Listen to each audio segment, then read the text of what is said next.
Most of us eat while doing something else. We scroll through our phones, watch television, mentally plan the rest of the workday, or quietly replay our anxieties. Because our attention is fractured, much of the actual eating experience passes us by. We routinely finish entire meals without ever truly registering the textures, aromas, or underlying flavors of our food. Become Taste Meditation reverses this habit. Instead of dividing your attention across multiple activities, you give your full, undivided awareness to one single experience, the act of tasting. To try this right now, go ahead and pause the video. Find a quiet place to sit comfortably and bring back a single small piece of food. A grape, a strawberry, a raisin, or a slice of apple works perfectly. By redirecting your focus away from external distractions and locking it onto an ordinary bite of food, you begin training your mind.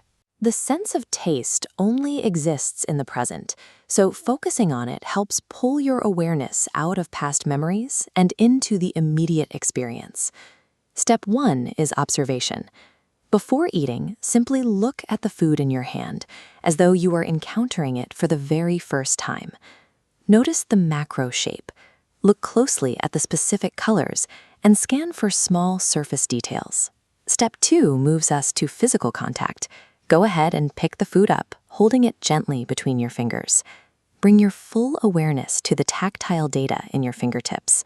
Notice the exact weight of the item, register the surface temperature, and gently squeeze it to gauge its structural firmness. Step 3 brings in the olfactory sense.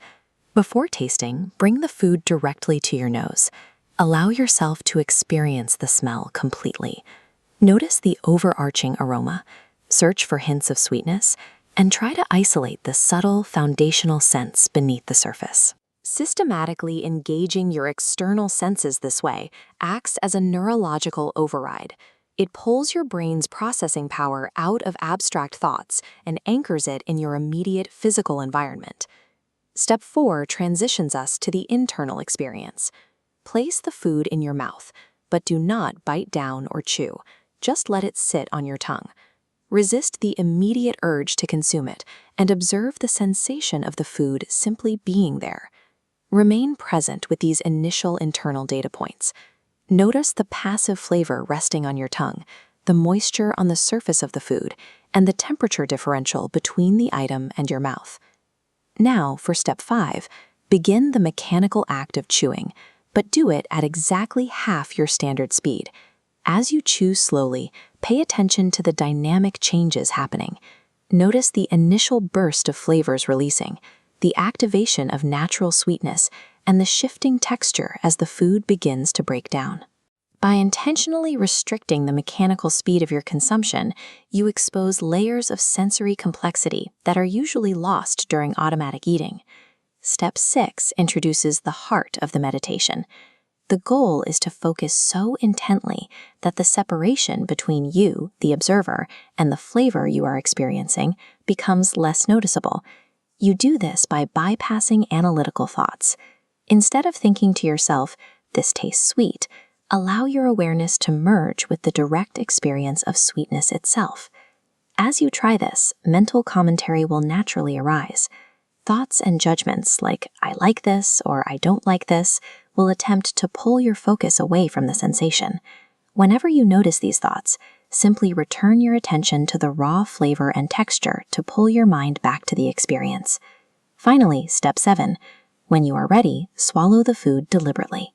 Track the final physical markers, the muscular movement of the swallow, the lingering taste residue, and the sensations remaining in your mouth until the experience is finished. Investigating a single sensory input this deeply shows how a simple physical sensation can be used to anchor a wandering mind. The meditation is complete. Take a brief moment to check in with yourself and notice your current state of mind. You may notice 2 direct results. First, you likely found flavors in the food that you previously overlooked. Second, for a few moments, the constant activity of your internal monologue was replaced by a single point of focus. To build on this, Follow the beginner progression path. Practice this isolation exercise with one small piece of fruit for 5 minutes every day. Once that feels comfortable, move to the intermediate challenge. Apply this same quality of awareness to the first 10 minutes of a full meal. This practice proves that meditation is not limited to silence or stillness. It is a skill that can be found in something as ordinary as a single bite of fruit, experienced completely in the present moment.